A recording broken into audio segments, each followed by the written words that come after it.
بسم اللہ الرحمن الرحیم۔ السلام علیکم، آپ دیکھ رہے ہیں الف نیوز اور میں ہوں آپ کے ساتھ ماجد علی۔ شامل کرتے ہیں آج کی خاص خبریں۔ پنجشیر میں طالبان اور شمالی اتحاد کے درمیان مذاکرات کامیاب۔ کابل ایئرپورٹ پر حملے کا خدشہ، امریکہ، برطانیہ اور آسٹریلیا نے اپنے شہریوں کو ایئرپورٹ جانے سے روک دیا۔ ترکی نے افغانستان سے افواج کا انخلاء شروع کر دیا۔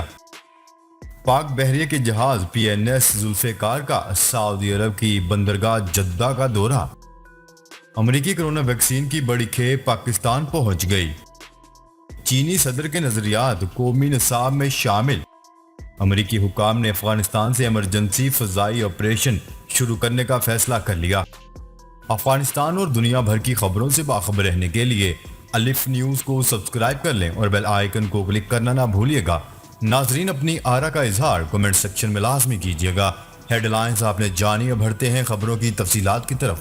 پنجشیر میں طالبان اور شمالی اتحاد کے درمیان مذاکرات کامیاب ہو گئے۔ افغانستان کے صوبے پنجشیر میں طالبان وفد اور شمالی اتحاد کے درمیان آخرکار مذاکرات کامیاب ہو گئے اور دونوں فریقین کے درمیان امن پر اتفاق ہو گیا۔ قومی مزاحمتی محاذ کے وفد کی صوبہ پروان کے علاقے میں طالبان وفد سے مذاکرات ہوئے۔ سابق رکن ایوان نمائندگان کے مطابق قومی مزاحمتی محاذ اور طالبان وفد میں بات چیت اچھے ماحول میں ہوئی۔ سابق رکن ایوان نمائندگان عبدالحفیظ منصور کا کہنا تھا کہ فریقین نے ایک دوسرے پر حملہ نہ کرنے کی بات پر اتفاق کیا ہے، جبکہ فریقین نے پرامن کوششوں کو جاری رکھنے پر اتفاق کیا ہے۔ افغان طالبان اور شمالی اتحاد کے درمیان بات چیت ابھی جاری ہے۔ گزشتہ روز افغانستان کے صوبہ پنجشیر میں طالبان کے خلاف مزاحمتی فورس کے سربراہ احمد مسعود کا کہنا تھا کہ ہتھیار ڈالنے کا لفظ ان کی لغت میں نہیں ہے۔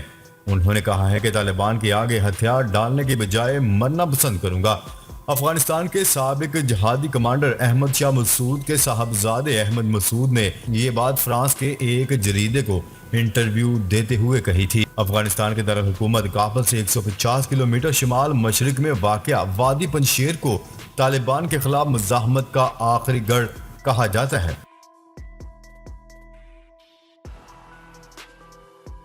خبر کے اگلے حصے میں بات کرتے ہیں۔ امریکہ، برطانیہ اور آسٹریلیا نے اپنے شہریوں کو کابل ایئرپورٹ کی طرف جانے سے روک دیا۔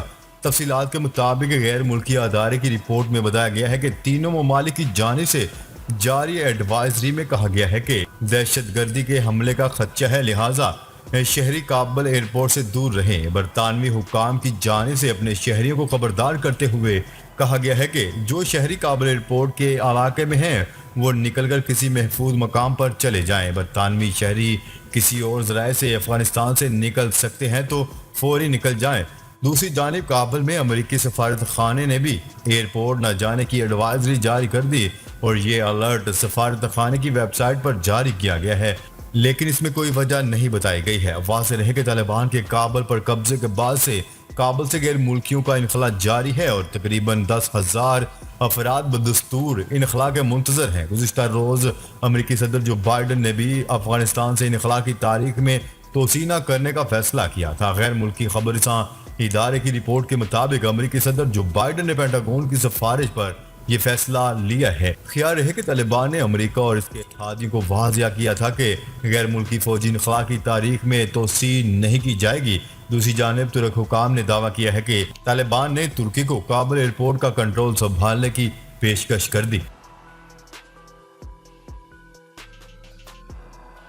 خبر کے اگلے حصے میں بات کرتے ہیں۔ ترکی نے افغانستان سے فوج کا انخلاء شروع کر دیا۔ غیر ملکی میڈیا کی رپورٹ کے مطابق ترکی نے کابل ایئرپورٹ سے اپنی فوج نکالنا شروع کر دی ہے۔ ترکی 31 اگست تک افغانستان سے افواج کا انخلاء مکمل کر لے گا۔ اس سے پہلے ترکی نے امریکی انخلاء کے بعد کابل ایئرپورٹ کا انتظام سنبھالنے کا اعلان کیا تھا، جس پر طالبان نے ترکی کو بھی افغانستان سے افواج واپس لے جانے کا کہا تھا۔ واضح رہے کہ گزشتہ روز امریکی صدر جو بائیڈن نے بھی افغانستان سے انخلاء کی تاریخ میں توسیع نہ کرنے کا فیصلہ کیا تھا۔ غیر ملکی خبررساں ادارے کی رپورٹ کے مطابق امریکی صدر جو بائیڈن نے پینٹاگون کی سفارش پر یہ فیصلہ کیا ہے۔ خیال رہے کہ طالبان نے امریکہ اور اس کے اتحادیوں کو واضح پیغام دیا تھا کہ غیر ملکی افواج انخلاء کی تاریخ میں توسیع نہیں کی جائے گی۔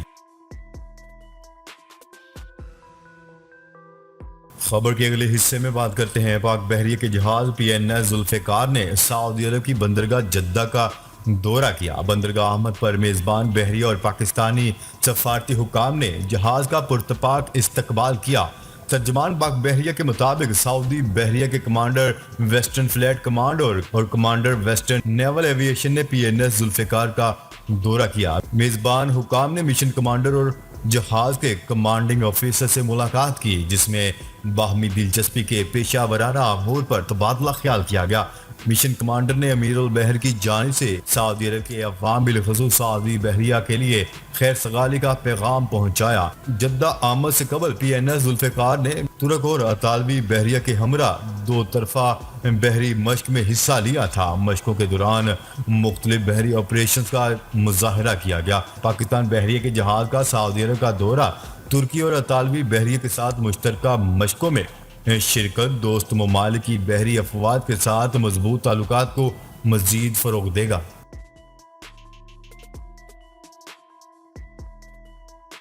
خبر کے اگلے حصے میں بات کرتے ہیں امریکہ سے فائزر ویکسین کی 30,70,000 خوراکیں پاکستان پہنچ گئی۔ امریکہ کی طرف سے پاکستان کو فائزر ویکسین کی 30,70,000 خوراکیں عطیہ کی گئی ہیں۔ نیوز رپورٹ کے مطابق امریکی ویکسین فائزر کی 30,70,000 خوراکیں پاکستان پہنچ گئی ہیں۔ امریکی سفارت خانے کی جانب سے جاری کردہ بیان میں تصدیق کرتے ہوئے بتایا گیا ہے کہ امریکہ کی طرف سے پاکستان کو 30,70,000 خوراکیں عطیہ کی گئی ہیں۔ فائزر ویکسین کی خوراکیں کوویکس کے تحت پاکستان کو دی گئی ہیں۔ فائزر ویکسین کے آنے سے ویکسینیشن کے عمل میں تیزی آئی گی۔ امریکہ پاکستان کو سفری ویکسین کا سب سے بڑا عطیہ دینے والا ملک ہے۔ خبر کے اگلے حصے میں بات کرتے ہیں چین کی حکومت صدر شی جن پنگ کے سیاسی نظریات کو ملک کی تعلیمی اداروں کے نصاب میں شامل کرنے جا رہی ہے۔ ملک کی وزارت تعلیم کے مطابق شی جن پنگ کی سیاسی سوچ نوجوانوں میں مارکس کے نظام کو سمجھنے اور اسے قائم کرنے میں مدد دے گی۔ سیاسی نظریات ابتدائی جماعتوں اور یونیورسٹیز تک کی سطح پر پڑھائے جائیں گی۔ اس ہدایت نامے میں مزدوروں کی تعلیم بھی شامل ہے تاکہ محنت کرنے کا جذبہ اور قومی سلامتی کے بارے میں آگاہی پیدا کی جا سکے۔ BBC کے مطابق یہ اقدام حکمران کمیونسٹ پارٹی کی جڑوں کو معاشرے میں مزید مستحکم کرنے کی کوششوں میں بڑی حد تک مددگار ثابت ہوگی۔ وزارت تعلیم نے ایک بیان میں کہا ہے کہ اس اقدام کا مقصد سوشلزم کو مستقبل کے معماروں اور وراثتوں کو مضبوط اخلاقی، جسمانی اور نظریاتی بنیادوں پر تیار کرنا ہے۔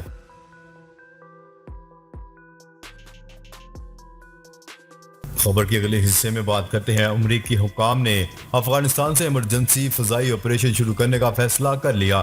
یہ فیصلہ امریکی صدر جو بائیڈن کی جانب سے انخلاء کی تاریخ میں توسیع نہ کیے جانے کے بعد کیا گیا ہے۔ عالمی خبرساں ایجنسی کی رپورٹ کے مطابق پینٹاگون کے ترجمان جان کربی نے میڈیا بریفنگ میں بتایا ہے کہ صدر جو بائیڈن کے اعلان کے بعد انخلاء کے آخری دنوں میں ہماری ترجیح فوجی اور فوجی آلات ہوں گے۔ انہوں نے دعویٰ کیا ہے کہ امریکہ اپنے فوجیوں کے ساتھ اتحادیوں کی فوج نکالنے میں بھی مدد کرے گا۔ انہوں نے مزید کہا ہے کہ تیزی سے انخلاء کرنے کے لیے کابل ایئرپورٹ سے 24 گھنٹوں میں 95 فلائٹس اڑان بھریں گی۔ اس کے معنی یہ ہوں گے کہ 39 منٹ بعد ایک طیارہ کابل سے روانہ ہوگا۔ پینٹاگون کے ترجمان جان کربی نے مزید کہا ہے کہ کابل ایئرپورٹ پر اس وقت بھی 5400 امریکی اہلکار ڈیوٹی سر انجام دے رہے ہیں۔ انہوں نے کہا ہے کہ ایئرپورٹ پر امیگریشن سفارت خانے کا عملہ تمام افراد کی اسکریننگ کر رہا ہے، لیکن کابل میں امریکی سفارت خانے پر کوئی فوجی اہلکار متعین نہیں۔ جی تو ناظرین، اب تک کے لیے اتنا ہی۔ مزید خبریں لے کر بہت جلد آپ کی خدمت میں حاضر ہوں گے۔ تب تک کے لیے اپنا خیال رکھیے گا۔ اللہ نگہبان۔